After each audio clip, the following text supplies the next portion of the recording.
Lastly, I can say a foreign language, if you know a foreign language, you will make a very good decision. You solve problems with a very good decision.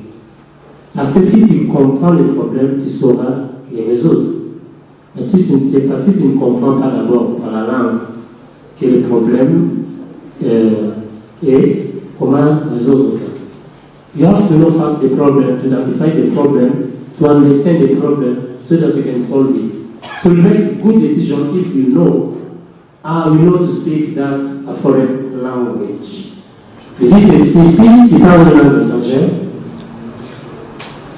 tu seras en mesure de trouver des solutions au problème et bien comprendre le problème et résoudre le problème. Parce que si tu ne sais pas comprendre le problème, si tu ne sais pas identifier le problème, la résolution sera fausse pour soi.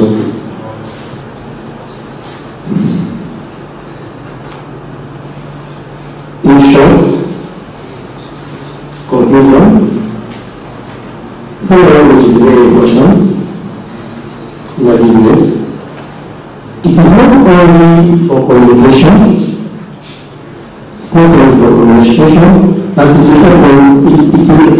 open for new doors, many doors, international doors, around the world, global doors. And it will strengthen your business. It is to extend your business. You won't be only local, not only Kenya, not only Comoros, not only Congo, but you need to expand your business all over the world. That is the good, and also it is foster trust with your customer. So when we are talking about foreign language, if you speak, it is that commitment with the customer, that commitment with the partner, because you know how to communicate. It is frustrating. Sometimes, if you are talking to somebody who doesn't understand, you will say, a child, you should understand. So, a foreign language, quand tu parles une langue étrangère, la langue étrangère n'est pas seulement dans les affaires, c'est pas seulement pour la communication. Ça va t'aider d'abord à croire tes affaires, et aussi à créer la confiance entre les partenaires, les fournisseurs, la confiance. Ça va faciliter les choses entre vous. Que ce n'est pas seulement pour la communication, et aussi tes affaires vont grandir. Tu vas vraiment grandir parce que quand tu as le quand tu fais des affaires partenariales, tu seras aussi proche. Donc, c'est un peu ça, c'est que j'ai dit. Il y a un problème qui a compris ceci. Les obstacles de conflit sont un frein majeur au commerce bilatéral. Une augmentation de 10% et le risque du retard de conflit peut traîner et de 10%. Donc, obstacle logistique. Si tu as un problème de la langue, ça va affecter ton business. Ça va affecter ton business.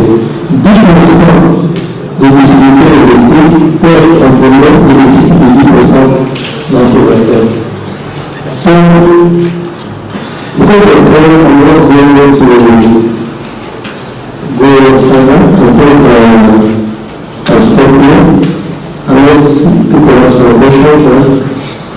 But for me, I find language is just very important in business. It's important for you. It will bring you up. It will stay your business. It will make you connected to other people. So I want to use the opportunity of just here.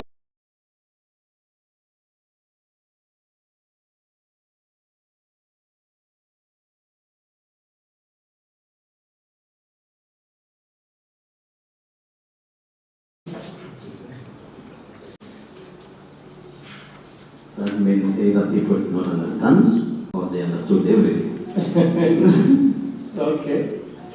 Yeah, so if there's no question or a comment, we can give Mr. Mori a round of applause as he sits down.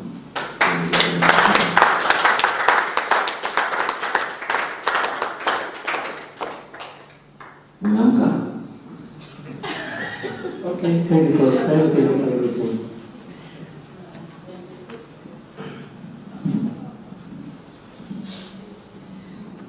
For the next part, I'd like to call Mr. Salim.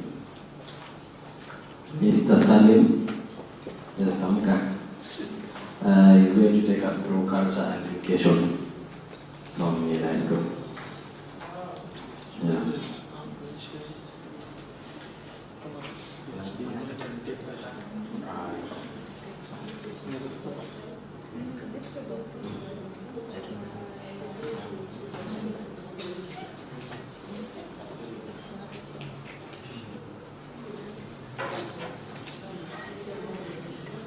Mpigie makofi akitunza ndio moja na sisi kamera.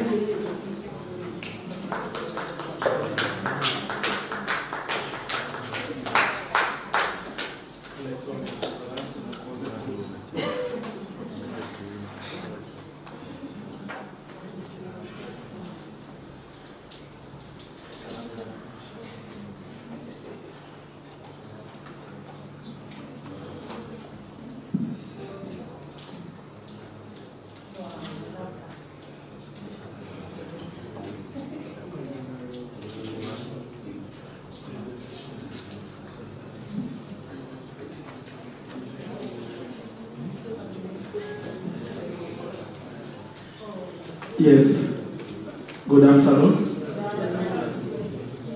I don't know whether to say it's unfortunate or fortunate that I have a bigger voice than the microphone. So I'm wondering whether I should use the microphone or use my own voice. I think I'm loud, clear enough, right? I use the microphone. Okay, my name is Salim, the National Youth Chair for UNESCO Youth Committee for Culture and Heritage Kenya. I am privileged to be here to talk to you about this topic that has been handed over to me. They say afternoons are not so good sessions. They are sleepy sessions. So reviving people who are full in the stomachs and they are actually thinking of how the day can end quickly and you're giving them stories becomes hard. But I'm going to try. So I'm just going to talk about the role of culture and arts in education. And I believe all of us are coming from a specific place. We are, right? So, because we are coming from specific places, what can we say culture is?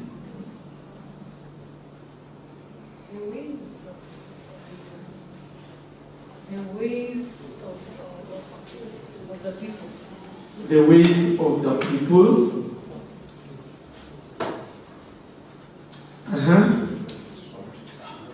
Madam say the ways of the people. Yes, sir. It's history and time. Culture is history and time. In time. Or history in time. Or history in time is what we can refer to culture. Social ways and arts of people. The social Ways and arts of people. Arts. Creative arts of people, yeah. or the social ways and Creative arts. the creative arts of people. And only two people are speaking. In simple terms, culture is the way of life. In simple terms, Habiba say culture is the way of life. Huh? Hiyo ni kama kila mtu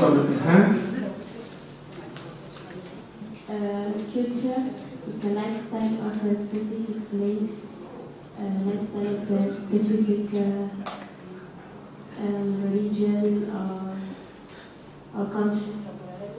Culture is a specific way of specific people, way of life, culture, and religion. Actually, we have another one here too. A friend who is adding energy as he's adding the point. Okay, I think culture is, there are norms, values, principles, what we commonly believe, and, I wouldn't say believe, because if you say believe, that goes to religion. No, but it can also be culture. Okay, but what we commonly agree, right? Agree as a people, as a community. Because what we might agree to be right or wrong might not be the same for other people. Like yesterday we were given examples of somebody, when we go to a tribe, we're not supposed to shake the hand of the elderly people. Even in my country actually, we're not supposed to do that. You don't shake hands. You don't shake, we are supposed to do this. Okay. If you are younger. Yes, if you're younger. Okay. So I think. Thank you.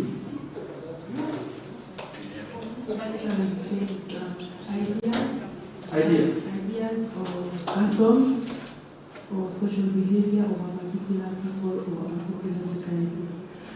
That's the way they behave. The way they behave, ideas. Thank you. I think all of us are defining culture. All of us are defining culture using different words, different pictures, different scenarios, but actually, still what we have said, all of us, is what makes culture. The beliefs, the norms. My friend was saying maybe belief is more of religion. No, it is not more of religion, it is also more of culture. Actually, in fact, even religion can be culture. And to some people it's culture because whatever you believe in is not whatever you believe in. Before religion came to our places, our people used to worship whatever they used to worship, and to them they believed in that. And then they called that religion.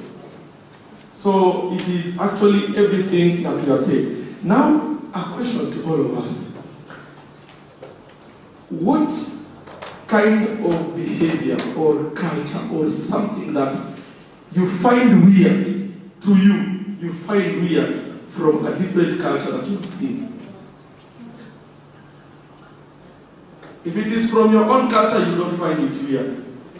No, you might find it weird. Oh, you might find it weird, eh? So I want you to tell me about another culture that is not your own culture. Something that you've seen people do and you feel, this is very weird. But people are comfortable from their own cultures. From the Luo culture. Luo culture. Yeah. I noticed this when someone dies, they will approach. Let's say the husband died. They will approach the wife, who is a young wife. Yes.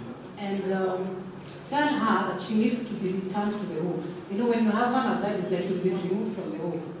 So they tell you need to be returned to the home. So being returned to the home means the younger brother of your husband. Yes. They will make a date for you to have a connection with them, and that will mean sexual connection with them. Sexual connection? Yes, and that means you've been returned to the home. You've agreed to be returned to the home. So now after that, you can choose to either get married to him. Yes. Not that you're replacing his wife, because maybe he's married, but you're just there to know that you're connected to him. Anytime he chooses to come to your house, he'll come. There is no refusing.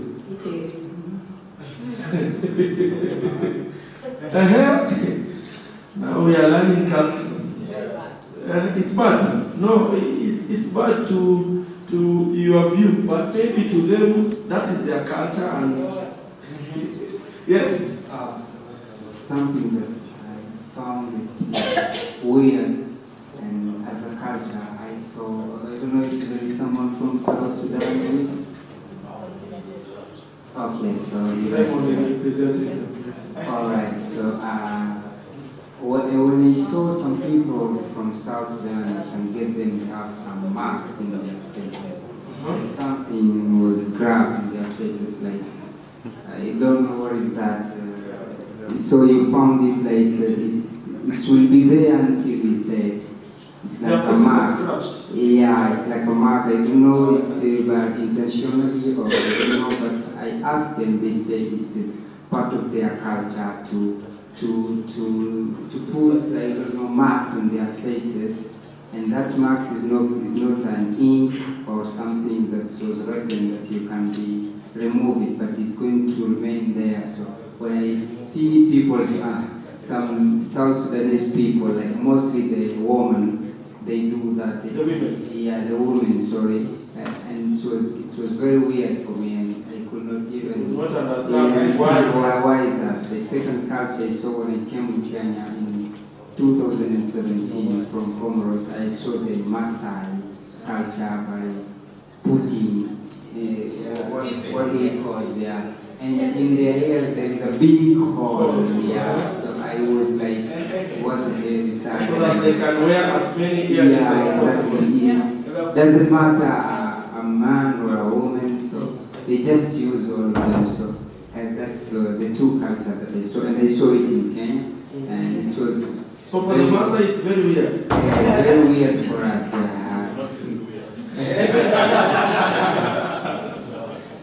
Okay, and I will also talk about the same culture, Maasai. The Maasai. But I think that there are many types of Maasai. Okay, right?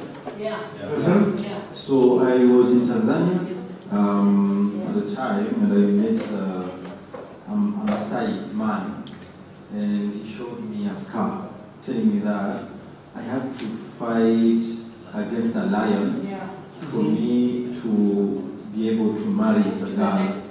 Yes, because that shows that now you are a man and you can take care of family. Then we were like, how could you? But they say they are trained from younger age, you know, how to fight those lions, you know.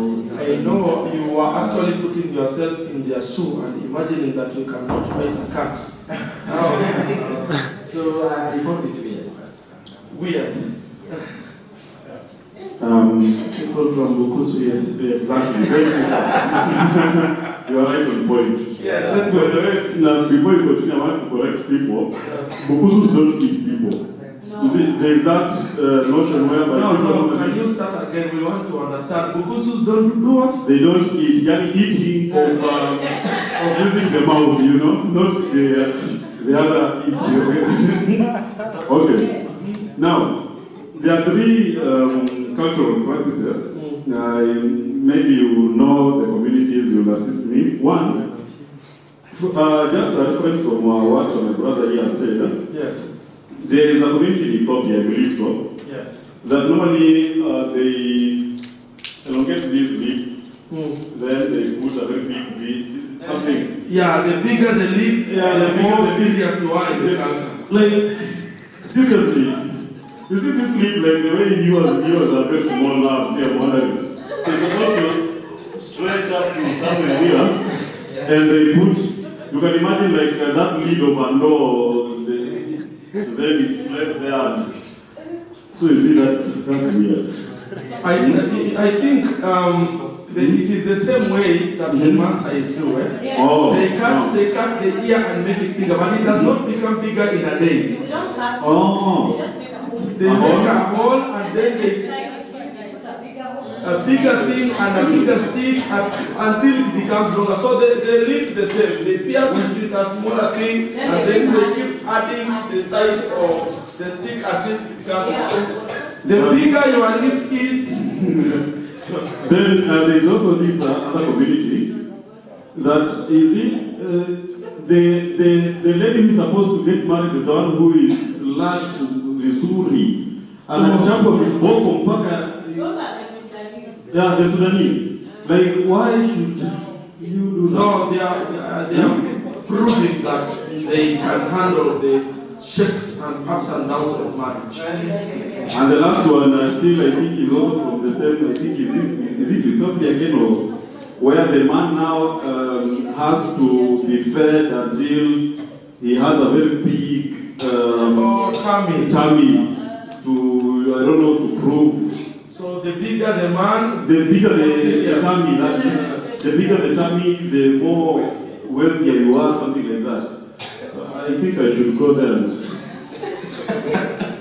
We want to experience the culture. We also have a culture. I'm not one of them, but I stayed there for 2 years. Giriama. Who are Giriamas in the house? Giriamas? Which one? No, just say the culture. Just say the culture. Giriama? Jesus Christ. In terms of, maybe that now get deeper. Get deeper. We want that deeper. Yeah.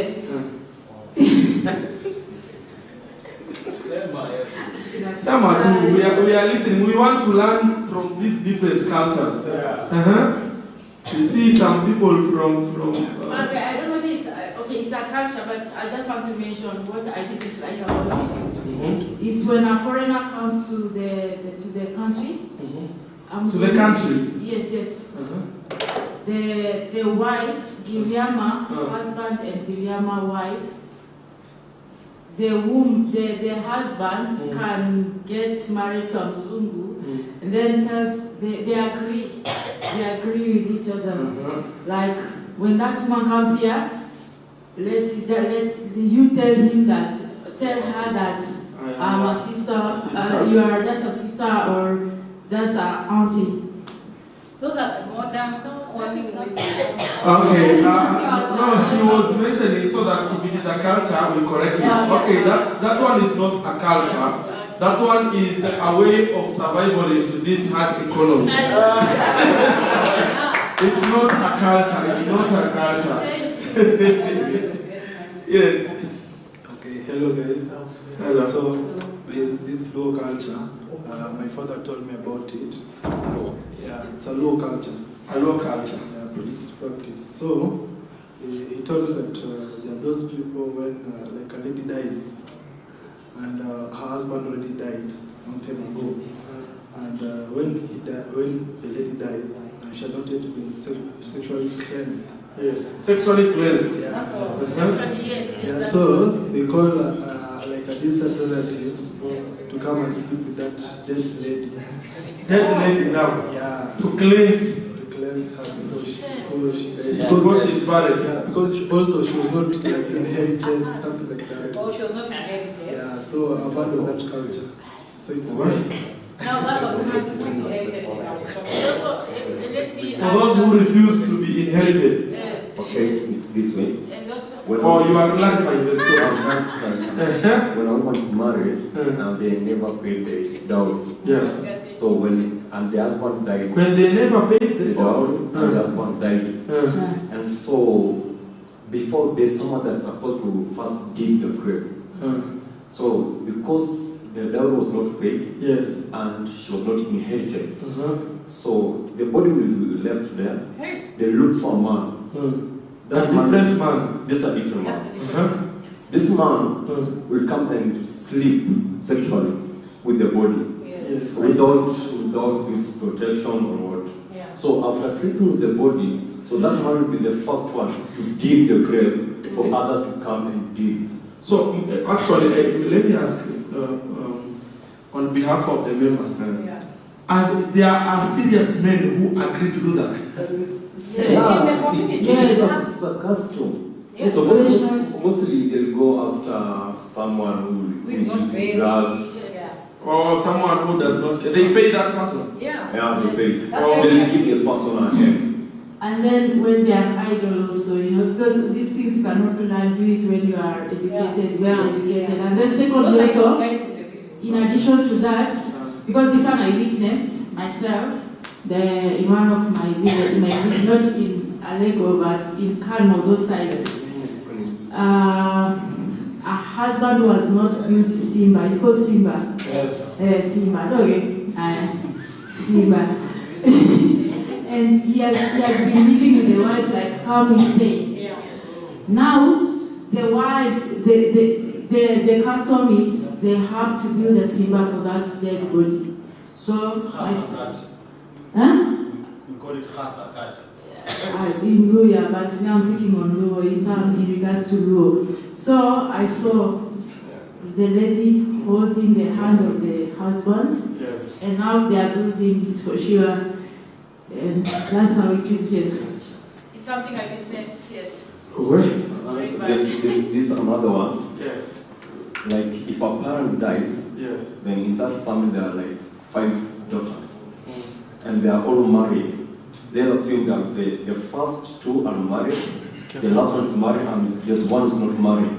So when the parent dies, yes, so you cannot just go to your home and have conjugal right with your partner.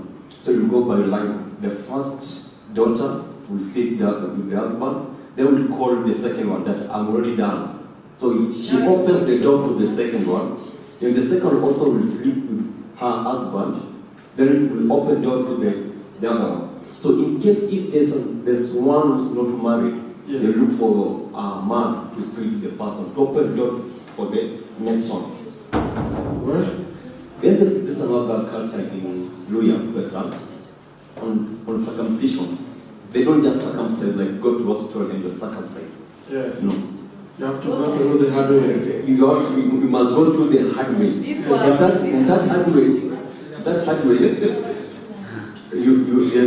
there's these things, it's called Chinyumba. So these are like days, you are checked days. The entire month you're just rotating with it, practicing. Then you go to your uncle, and your uncle will give you a cow. Or a bull. Yes. And there's another bull that will be slaughtered, and the intestine will be removed and it will be tied on your neck. So you go back home, and there's this local brew that will be poured upon you. Then you go back home. Then at dawn you're taken to a river, a place called. Then they'll put mud on you, and they'll put a grass here, an antenna to ping the spirits. Then they start singing. There's this song. They start calling for the spirit. Yes. It goes this way. Oh, oh, oh, oh. So they call the spirit. So from that moment you're taken back home. Yes. Then the circumcision is done by a knife. And this knife there's nothing. For you to be a man, you're just being cut. Of course, the foreskin is being cut. Yes. And if you're like 5 people being circumcised, that's they used to use even sometimes one knife. Oh. Before they did.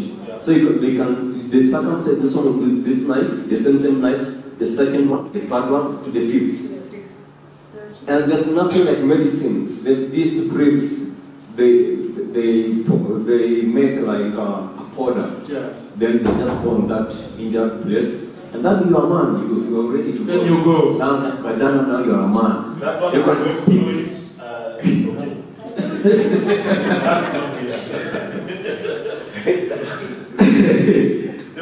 I know the weird part is whereby you have to walk naked. The weird part?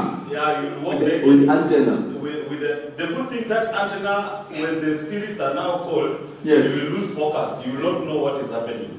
How? Now you see that antenna it has been incarnated. You will lose focus. You don't even know. The moment it has been removed, yes, that's when you come back to your senses. Okay. So you'll be walking naked without knowing. You know, of course you feel the way the knee is moving back. Yes, let us get the last point from here, then we continue. So I've heard something in my country, yes, Comoros, and we are Muslims, and normally a girl must be virgin until her wedding. So until she gets married. Yes. Yes.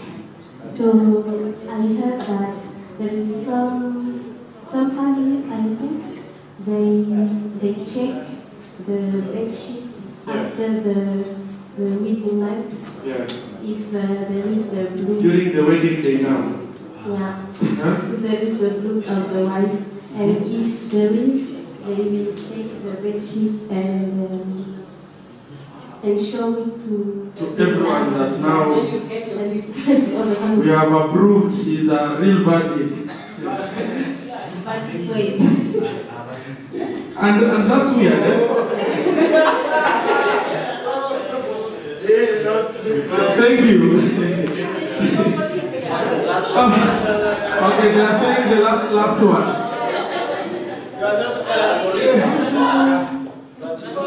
I'm wondering, people, I didn't know people are rich in culture this way. Bonjour. Au Congo, nous, plus c'est la musique. Hein. L'habillement aussi, on aime plus s'habiller en balle. C'est depuis l'époque de... Bon, moi, je n'étais pas encore née, mais je sais qu'avant l'époque de Mobutu, il obligeait les gens de s'habiller en balle, en fait. Yeah, in the period of Mobutu, one of the dictators in Congo, he was the second president of Congo. Yeah, he was very strict in what he was saying. If you wear this, you wear this. And that is what he is. Yeah, c'est ce qui fait la beauté de la femme congolaise chez nous.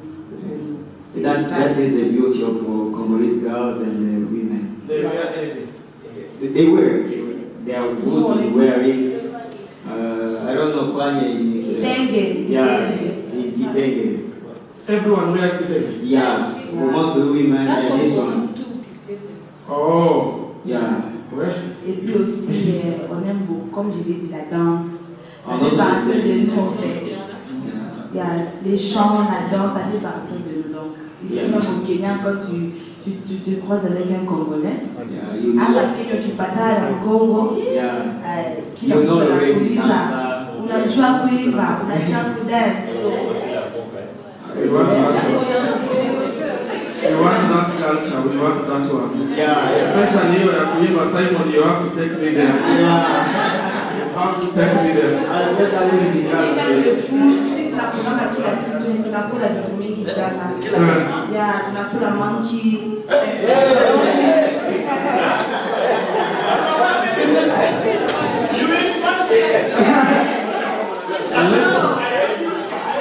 I'm trying to find a secure point.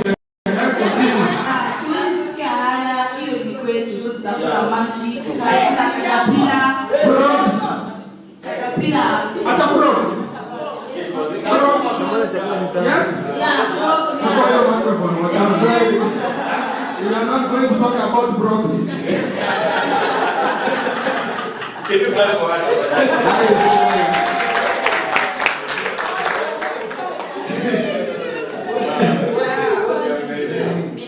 She said in her country, they are allowed to eat anything that moves. Yes, frogs, cockroaches, monkeys, millipedes, and we stopped the list from there because we didn't want to get to snakes and the rest. They're like Chinese. So, allow me to continue. Then we get. Well, I will give you time again to give me more.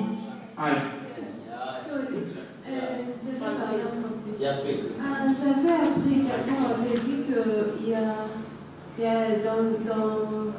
chez les Rwandais, lorsque la fille se marie, c'est pas le mari.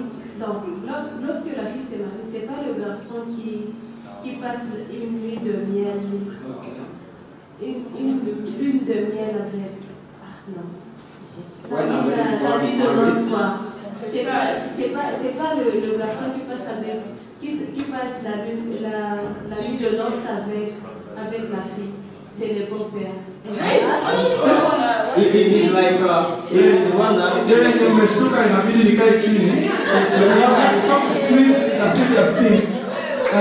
She had an information that in some of the countries in Rwanda, yes, when the lady got married, she get married, yes, he's not the guy who will sleep with the lady the first night. He's father-in-law. Yeah, he's going to inaugurate. Which country is that? So the father-in-law is going to bless. No, that is, she said she heard a story. From which country is that? That is about Rwanda. Rwanda. Wait. Let's try to elaborate. Because we are scared. Now we are trying to understand the blessings from the Father. Yes. Ma question est la suivante. Est-ce que ça c'est une bonne culture ou c'est une mauvaise? Actually, there is a good culture or not, because she had that is the father-in-law and is fast with his child, his wife. He is protecting what? There is inaugurating the new coming things in the family. Actually, he is blessing the marriage. Yeah. You know, that's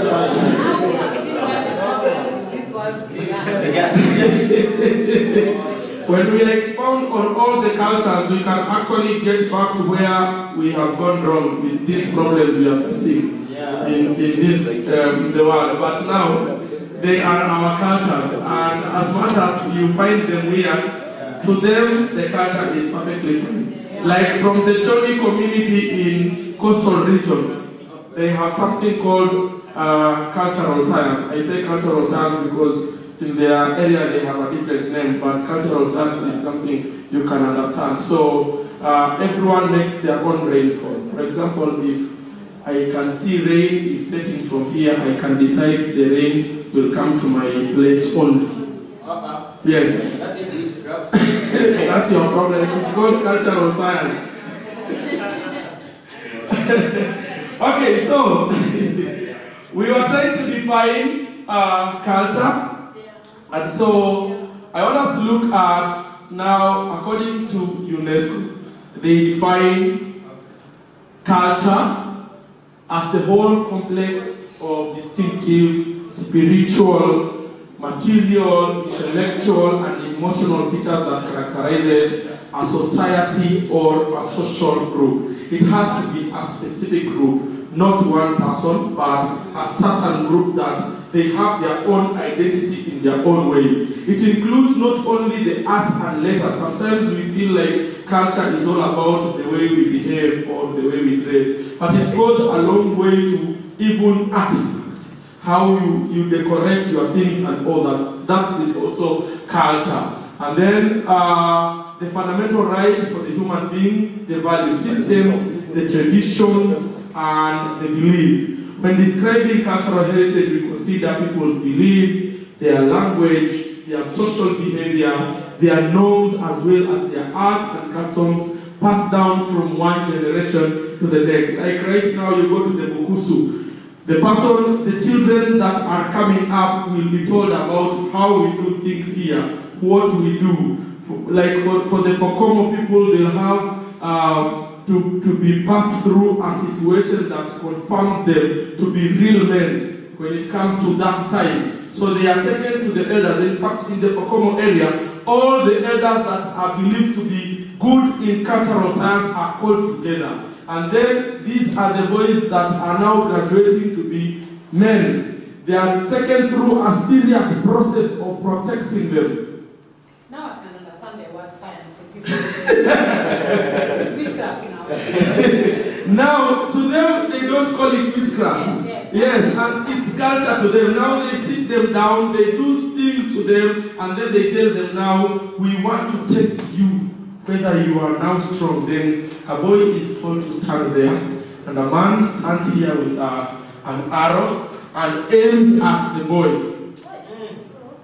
Yes. And the arrow is expected to hit you and bounce. Yes. Yes, so that they prove that whatever they have done to you has actually worked. Yes, and then the other elder will take a spear and do the same. The other one will take a very serious panga that has been prepared well and also do the same. You don't have a problem. And you are supposed to be still, serious, and not shaking because you want to prove that now you are becoming a real man. It's their way of life. And it is passed from one generation to the other. To some people, it might look weird, like how? Why would I sit there? Suppose something goes wrong in their making. Those are the things that you, someone like me and you would think of.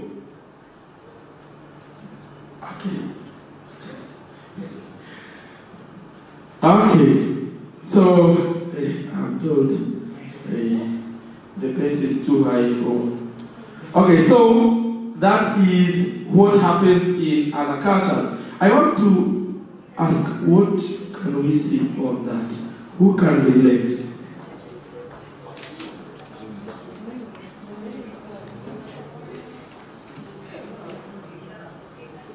Anybody who can say anything about the picture we are seeing there? Quelqu'un a une idée de l'image que nous avons à l'écran? Maybe you have seen it somewhere. Vous avez vu ça quelque part? Nobody has seen it. It's what Jesus said. It's where? It's where Jesus died. Yes. It's where slavery used to take place in East Africa. Where? Slavery. Or where slavery used to take place in East Africa?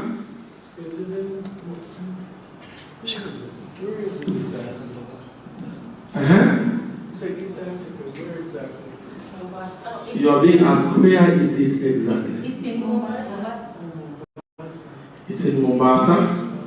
Ils disent que ce bâtiment se trouve à Mombasa où les stagistes militaires à l'époque, où on faisait l'échange qu'on appelait communément traite des Noirs. Ça se passait là-bas dans ce bâtiment selon les explications. Mombasa, c'est où? Mombasa.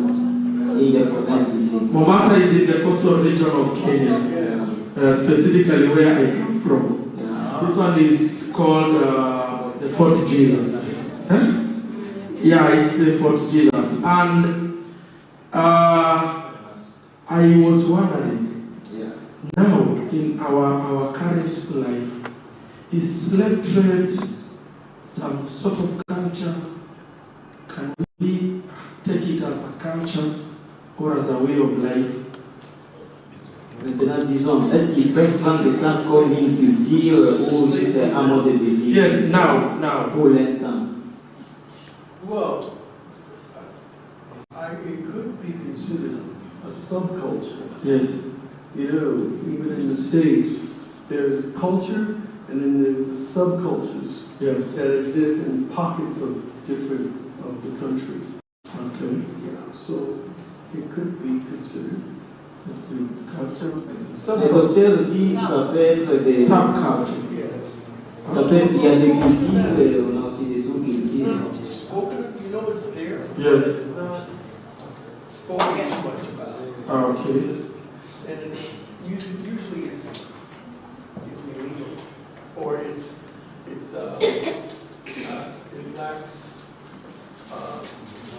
lacks integrity, and it lacks what? It's not legal, and nor is it ethical. Okay. Thank you. Okay. I might be wrong in that time to be corrected. Yes.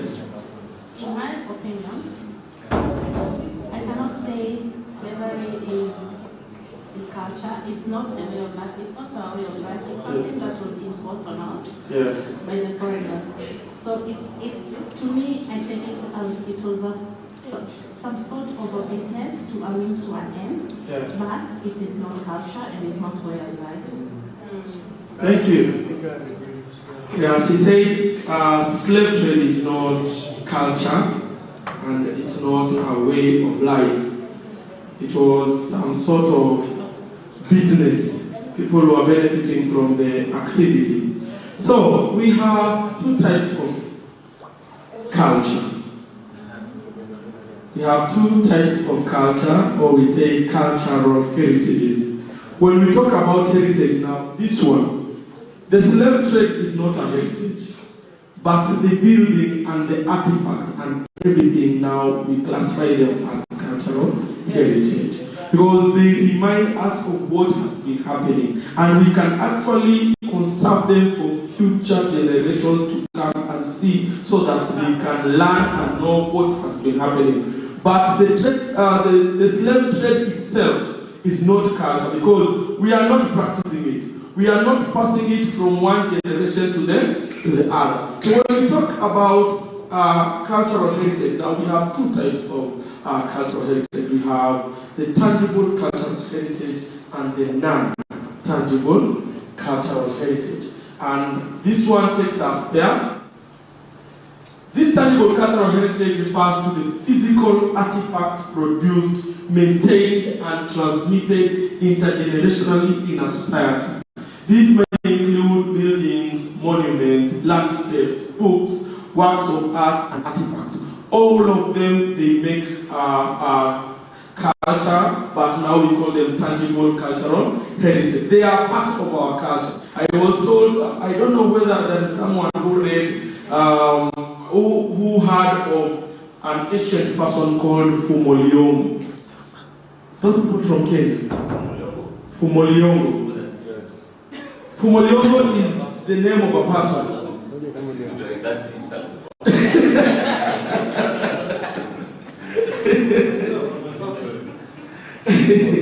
Okay, Fumoliongo is a person that existed in the coastal area of Kenya, specifically Lamu.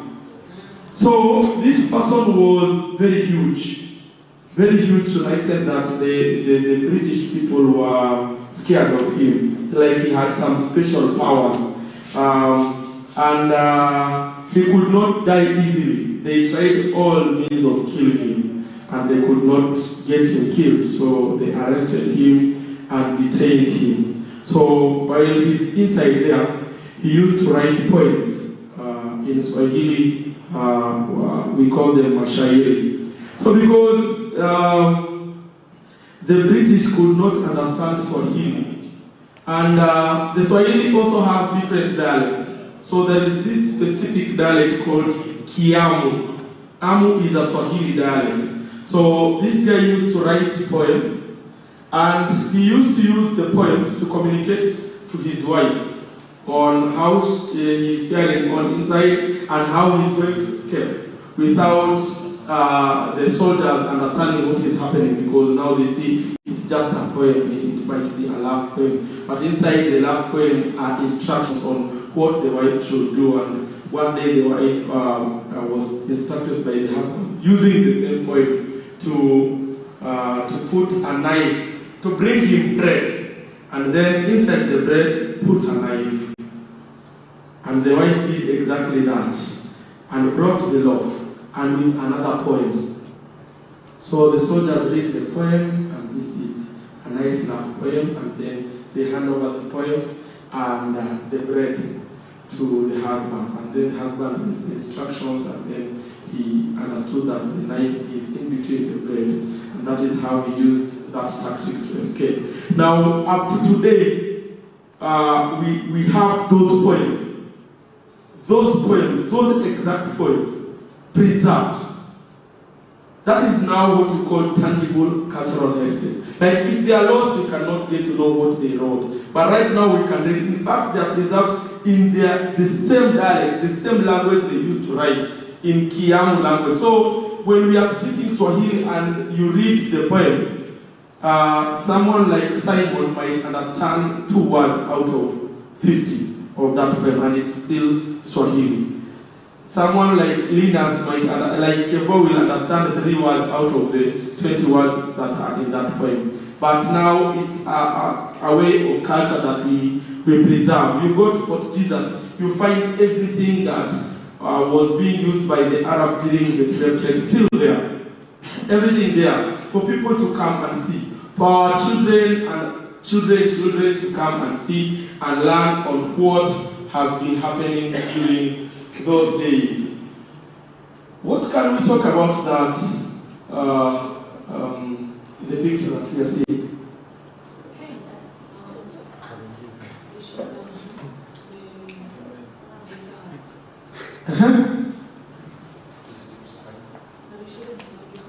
Which tribe? Some some tribe in Kenya. Ah, ça ressemble à notre...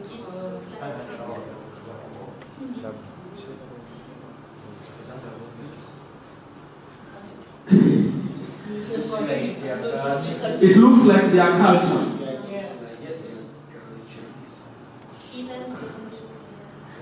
The markings,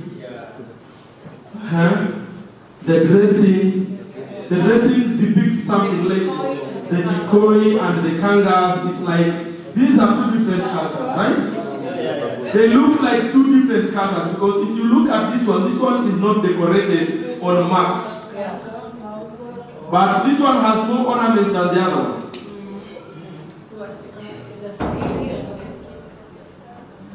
The other one is more of Swahili culture. And this one is more of the Kushitic culture. So that takes us to intangible cultural heritage. And in intangible cultural heritage, this can be harder to define and may include traditions or living expressions such as oral traditions, performing arts, social practices, rituals, festive events, knowledge and practices concerning nature and the universe, or the knowledge and skills to produce traditional crafts passed down from our ancestors. But you see, these are now those cultures that we cannot touch.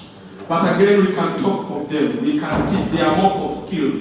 We also pass them from one generation to the other. We talk about these stories. I remember when we were young, some of us used to be told stories that happened long time ago. And now we tell them to the other generation, to the other people. Now that makes part of intangible cultural heritage. We like, I know of cultures during those days, our mothers. I don't know now the generation Z of mothers right now.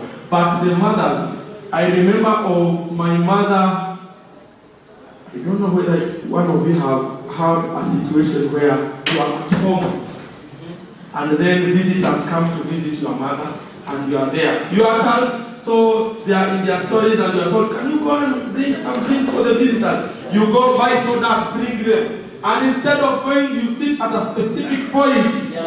You are waiting for maybe the visitors. You know, some people are relating to that story. You are relating to the story. And then, I don't know how mothers are able to handle this because the mother is talking to the visitors smiling, but there is a way she gives you a look that tells you, for heaven's sake, if you don't move out of that place, nenda kabla nikuue, and you walk and go. Intangible cultural heritage. That one it makes the faces. This person is not speaking. This person is not using words, but they have communicated.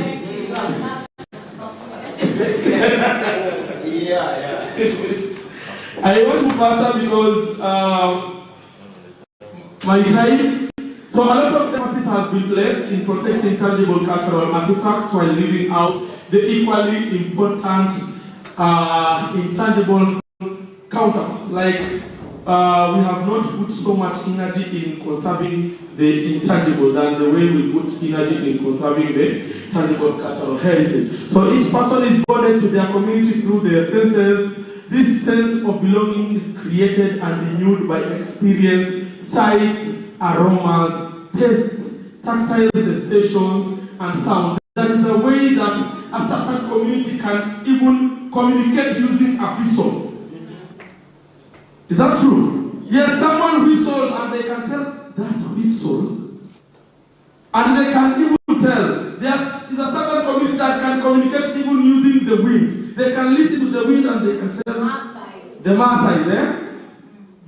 These kind of cultures are, in some way, they are diminishing because we are not conserving them so much. We are going so much into the modernity and forgetting those small things that are very big. We are forgetting the artists, the cooks, the dancers, the musicians. All these can attest to intangible cultural heritage. There are some people right now when they are told to cook cultural food, not not the pilau and the chapati. Some of those cultural foods, they cannot. We don't have the skill. The skill is not being passed from one generation to the other. It is diminishing. Pilau is part of the culture. Pilau is part of the coastal people culture, but chapati is not. The Indian? Yeah. Which one?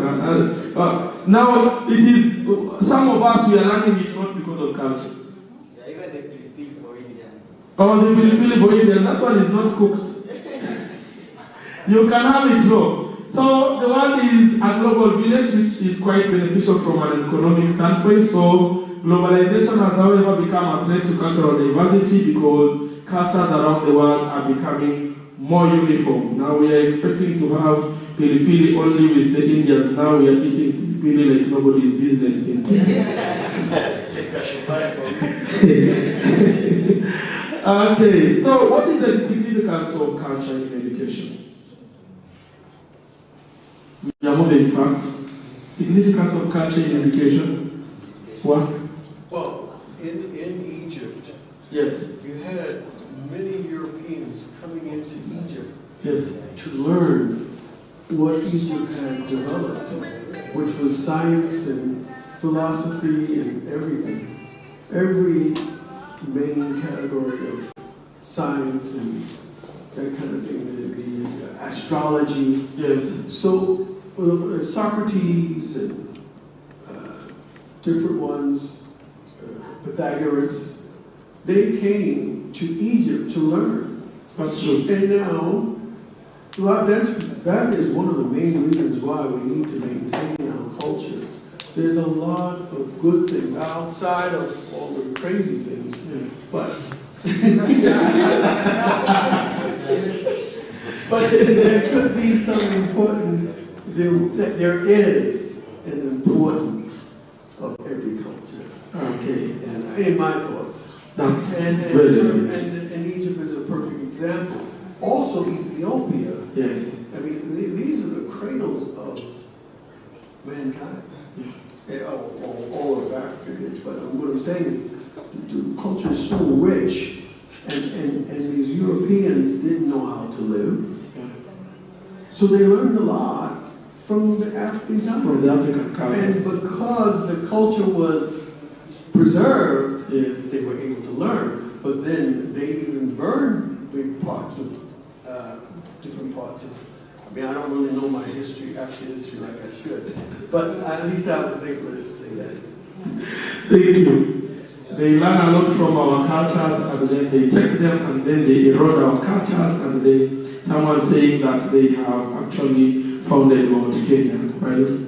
Kenyans have been living in Kenya. They have been seeing the mountain every day. But now the European comes and say, we have discovered Mount Kenya, we have discovered the river. Columbus discovered America. Okay, someone's hand is up. Photos that they are trying to identify some ground. Significance of culture in education.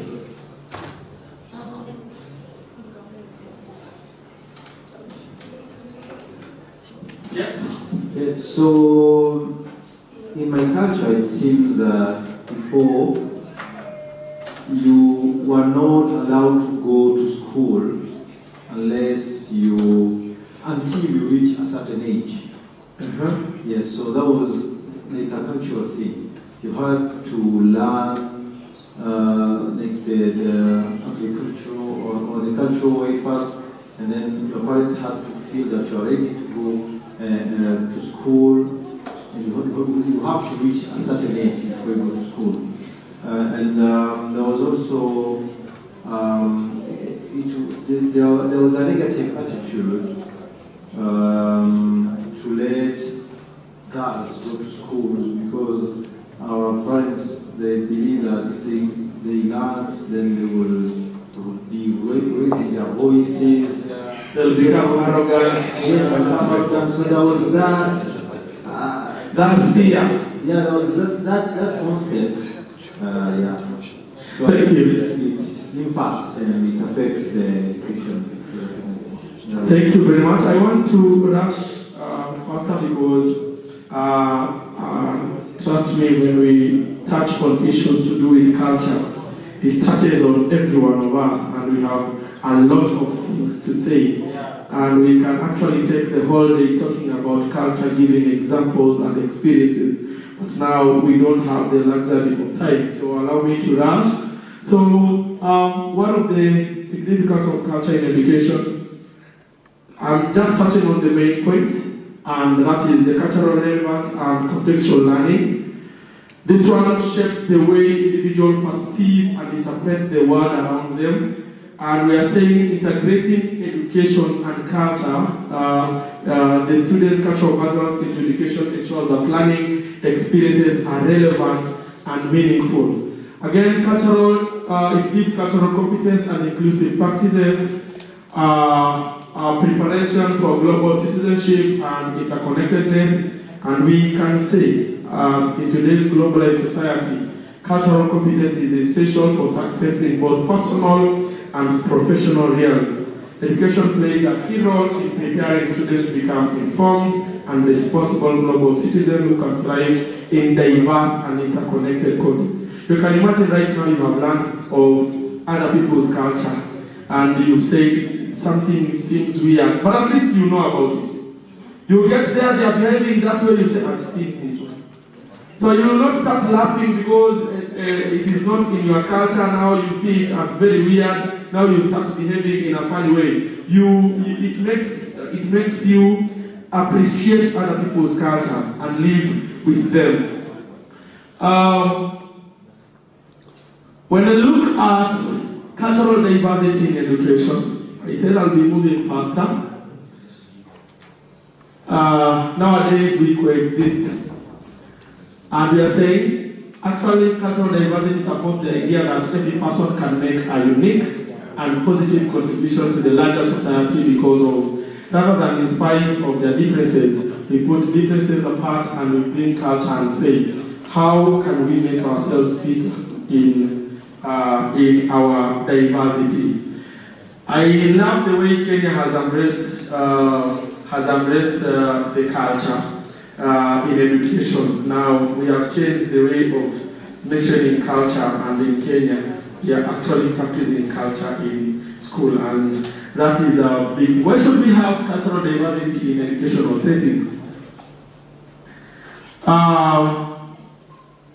Because we want to promote inclusivity and equity. We want to reduce prejudice and discrimination. We want to promote cultural exchange and collaboration. I'm not going to explain a lot, but we say the interaction with individuals from diverse cultural backgrounds helps someone to challenge the stereotypes, the biases, and the prejudices. Like here, we are from different cultural backgrounds, and we interact, and we get to appreciate each other's cultures. We get to learn from each other's cultures, and now we remove stereotypes. In Kenya, you go to the comedy session, not in Kenya alone, even in Uganda, when comedians are performing, we laugh at our own problems. We make comedy through our own problems, but actually it's a way of appreciating them. When we talk about them, we get to learn. Someone who is not coming from that culture will learn, oh, so the Kisii people, like in Kenya, the Kisii people are the most affected. They talk about them every time. Something wrong happens, hey, Wakisii mezidi.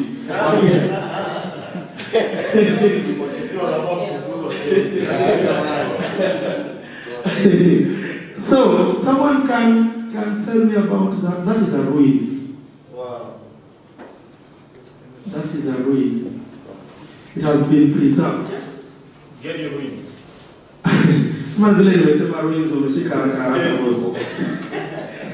Okay, that's Gede ruins from the coastal region of Kenya, specifically Malindi. Huh? What is that? Ruins. It's called Gede ruins. A building that has been run down. Yeah, it has actually stayed for so many years. This is where the Arabs used to live. Now the houses and the whole village, the buildings and the walls And so we preserve them for people to come and get to know their culture, how they live, how they used to live, and all that. So, it promotes understanding and respect. When we embrace culture, we strengthen the social cohesion and we enhance communication skills. And we enhance communication skills. I'm trying to rush and wind up. The cultural competence for educators, and we say cultural competence in education goes beyond being a passing trend. It represents a valuable opportunity to transform pedagogy, institutional goals, procedures, and student relationship, ultimately creating a more inclusive classroom. So when I relate to culture with education and our own life, I say everything in culture touches on our day-to-day real life. And it is up to us, the people now, the youth and everyone, to know that both tangible and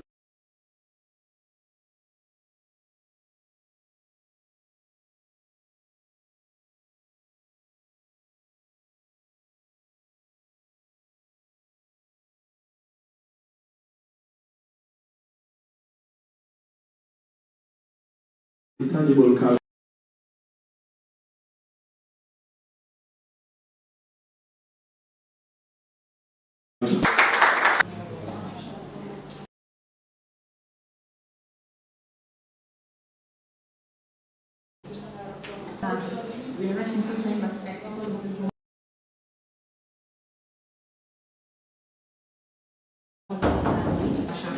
Religion and culture. There's a thin line between religion and culture. The culture influence religion. And then number two, it's different for me to say.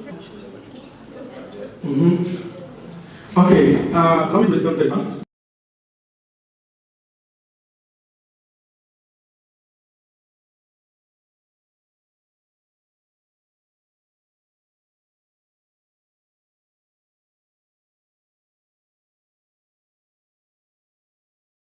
She has forget our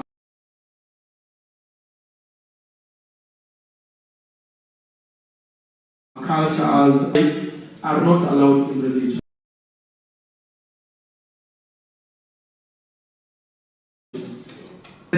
Culturally, people used to dress differently.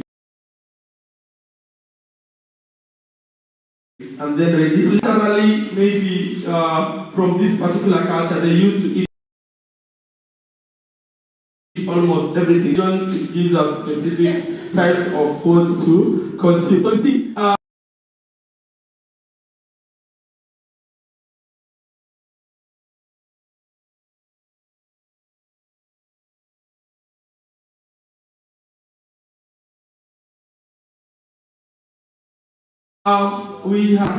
we practice culture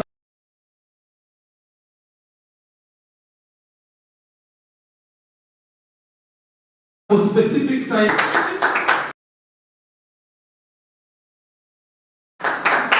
Thank you. Thank you, Mrs. Sadi. Nafaa kumwomba msamaha Simon. Time imeenda sana.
to speak to you.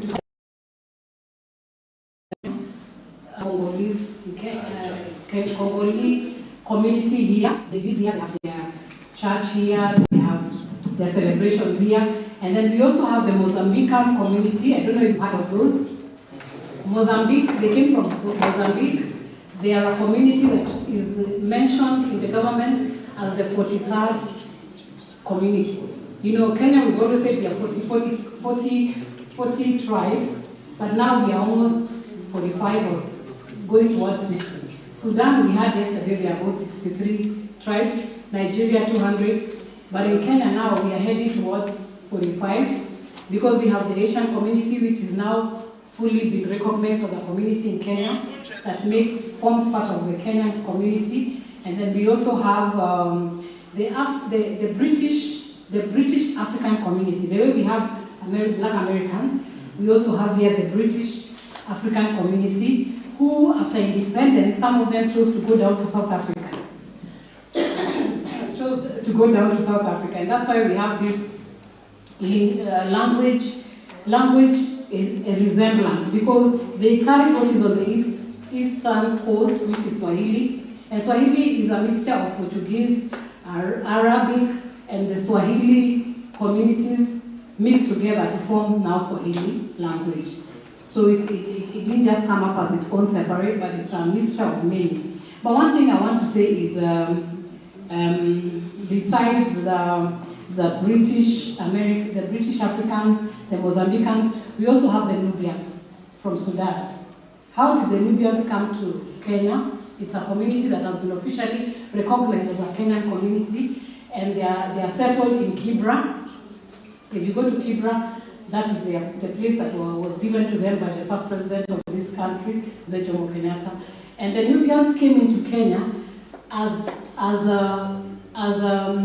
for security purposes, because they were recognized as people that had military skills, because they learned this from Egypt, where they came from. So when they came down from Egypt with their military skills, countries in Africa would hire them for security. And so that's how Sudanese came to Kenya. And when we got independence, they settled here. So we don't just look at them as refugees. They also have their community that came in here during those days of colonial fights and settlements. And then we have Kenyan Arabs. In the coastal area, we have a mixture of Arabs and Kenyans that are in the coastal area. People normally say they were the Swahilis, but they are actually a mixture of the Arabs and the blacks in the coastal area. And we believe that one of these days we are going to hear of the 46th community, because the Western Africa has come this way and has settled, and many of them are citizens, and they've been born here and they have raised their families here.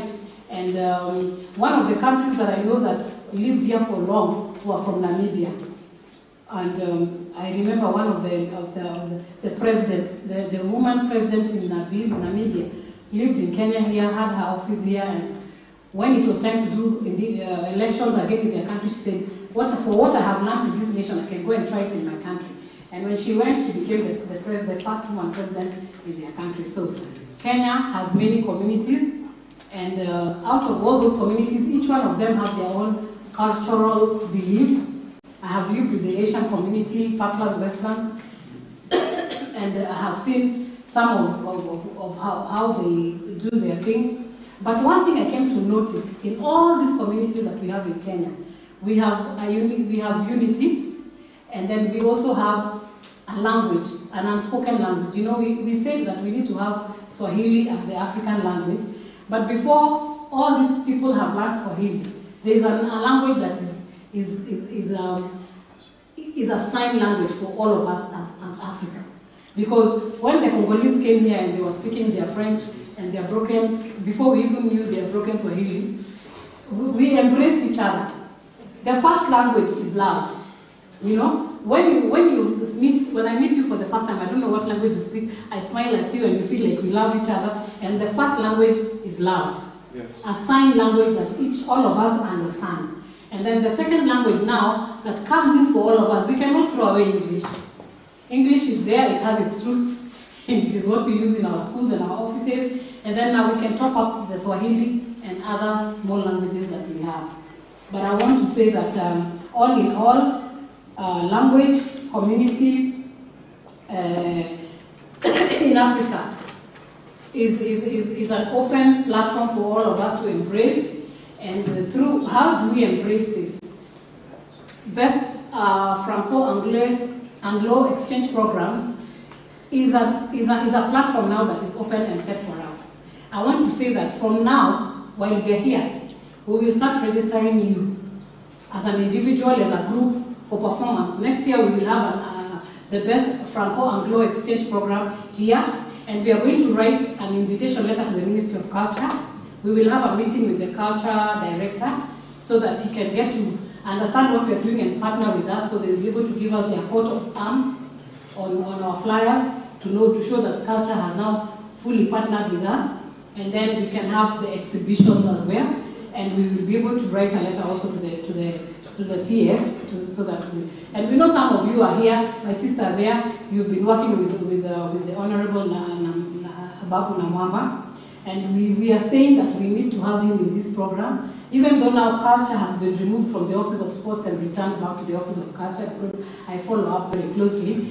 He needs to come in also, and because of his people on the other side. Our team is for the youth. Yeah, but youth is culture. Youth is the biggest platform. Youth is the biggest platform for culture. If you want to grow culture, is the youth, because that's where the dance is, that's where the culinary arts is, and that's where the arts, the visual arts. Some of you are fine artists. We are going to have an art exhibition. We're going to have a fine art exhibition. You are able to sell those art exhibitions in our cultural, in our best Franco-Anglo exchange program. You know, one thing I came to learn when we were doing the visual arts, the fine arts as we were talking, UNESCO used to partner with us. And it's a platform that can open doors for you. You remember the Safaricom director, the one that passed away? Yes. He was invited for just a cultural creative arts program, fine arts program. And one of the ladies had brought her artworks there. That's how he got his wife. Yes, that's how he got his wife, from the cultural exchange platform. So please come with open hearts, come with your eyes wide open, you might find your Mr. Friend. So, yeah, and then come with your beautiful artworks, because culture is about arts and beauty and your creativity. Like can you stand up, please? Oh. Yes. Wow. She has brought out her culture, and when you go to a program, for example, if you go to a program in the European place, they would want to take photos with her more than any of us. Yeah, they would want to take photos with her more than any of us. And in fact, the Americans, white people, and the British will sit you down and draw you. They'll make a portrait out of you and make money, even without your knowledge. So our beauty is big and it is wide, and let's enjoy it. Any questions? I think I've finished. You know, I'm very... The last point was interesting. Thank you. Thank you very much, Dr. Sherry. I'm very interested about what you have said. I think that's why tomorrow we shall have some nominations, people, which they will work with DIFA International, like a committee or staff. So I'm trying to interact people that here. What Madam have said is very nice. That's things we need to bring it international, because we need to sell our own culture in different countries, which can have a good image in Africa. So tomorrow we'll try to have a staff which they will be representing international countries in different regions. Thank you very much. Okay. Those who are in love with fashion, we're going to have a very big fashion presentation in the next year. So you need to write to me, okay? And then I'll forward the information to the director here. My email is culturaldiversity WFO. You can write that down. You see, I'm already in line with this. No, we have a business card. I have. Yes, that's Customer diversity, yeah. Everyone to know. WFO, yes. At gmail.com. Thank you very much. Anyone else?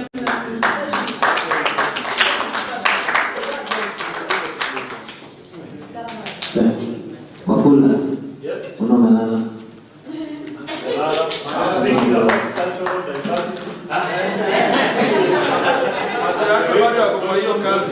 So now we are going to the next session, which will be 5 minutes for everybody.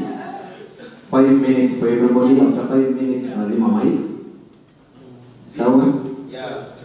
5 minutes for everybody because it's like 10 people going to speak in a span of 30 minutes. So, yeah, we started with each other. Yeah, sure. Okay, Mama Lori. Yes.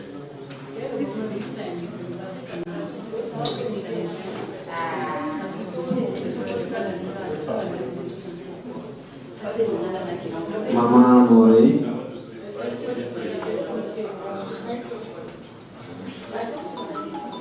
Sorry. Now we want to start our exposition and presentation. So when they give you a time, please be short and show us what you sell yourself. Because there are people that are following us online right now. I have some feedback. So present, be professional. Present the organization or what you are doing. Unless if you have a business card, please, when you are talking, you can give us your business card to our staff. They can try to share with everyone. So be ready. MC, can you take place now? Yes. Oh. Right now we have also the time of tea. You can enjoy with your child. So by following what our people are trying to share. Okay? So feel free. The tea is there.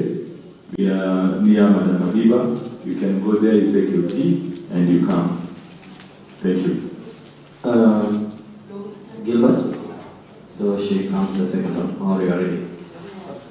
Huh? The second one. So is Mr. Okello around? Carlos Okello.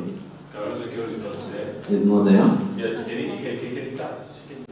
There's something she needs to project and it's not yet ready. So next we're going to, Dr. Ian has told me he's going to the washroom. Yes. And then now we can go to Mr. Wafula. Mr. Wafula, is this something Safaris? No. That's simple. That's very simple for you. That's very simple, self-explanatory. Good evening. How are you? Apadani, of course, you know me as Wafula Latuchi. I am a very upcoming CEO of Ladev Safaris. Ladev Safaris majorly deals with Asante. Anytime naongea unakuja kuwasha sana watu wanaona. Ni sawa. Na nimekuona. Thank you. I don't need to translate that one. So majorly, one, I deal with tours and travels within Kenya, and I also do digital marketing for various restaurants. How do we call them? Luxury lodges and dining spots, or where we want to take your loved ones and all that. So matters to do with digital marketing on restaurants and luxury lodges. Safari tours, I do it on my TikTok account, which is called Kenyan Traveler One. It has the shield of Kenya, and of course I started very small, and now God is working in His ways, and at least I'm somewhere. I think Those are some of the few things that have kept me here and alive up to today. Professionally, just like I was telling you yesterday, I started off as a teacher, but now I got tired along the way. I stopped teaching and shouting at people's children. Mr. Simon is a proof of that. We were with him in one school somewhere where we were going through what we discussed today, mental, emotional pressure and torture and all that, and we decided, let us now take the risk and start our own things. So that's the time, by the way, I discovered that he started his own BFS, and I also took that risk, and I said, Kwani mimi ni nani? I went and started my own. I suffered until I decided to go back to Bungoma, but God was with me. I did not go back. I just went back to see my parents. Then I came back to struggle again. So right now, at least we are somewhere. We'll say that at least, though we are not where we want to be, but we are not where we used to be. And that's what we do. And apart from the two that I've just mentioned, I'm also an MC. I'm also an in-class learning DJing skills. What I also do photography. I'm also in class learning matters to do with videography.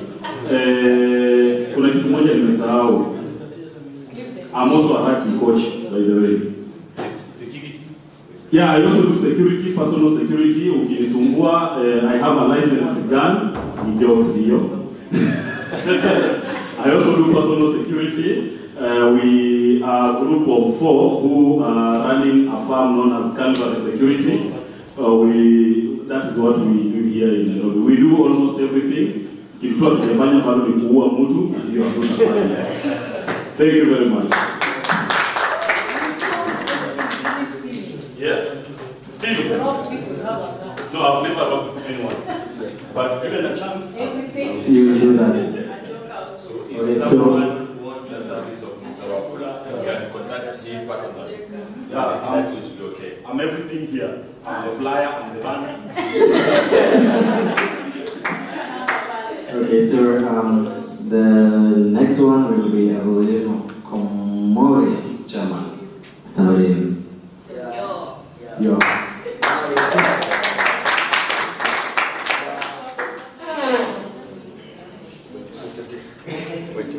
Good afternoon.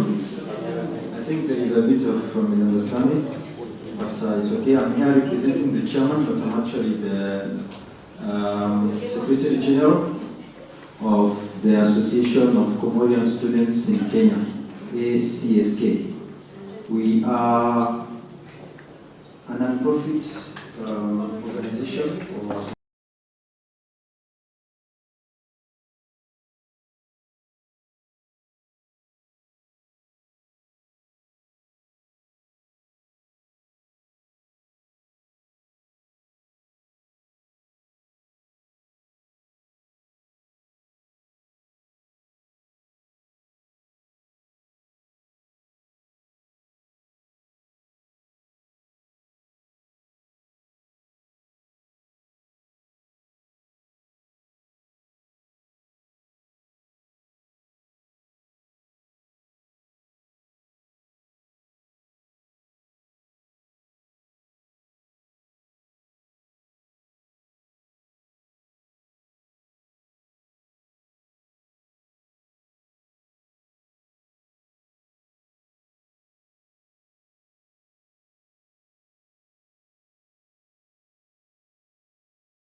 administrative activities, reaching and connecting students, or even other, in general, the Congolese community, the embassy, since we are the three nations that we combine in the embassy, and we also have the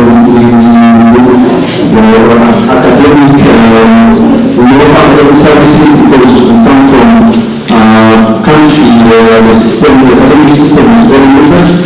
So when we come to Kenya, there are some things we have to go through. There's a body called Kenya National Communication Authority. We're supposed to know where to go, those kind of things. And network, we've been, we do, actually one of the things we do,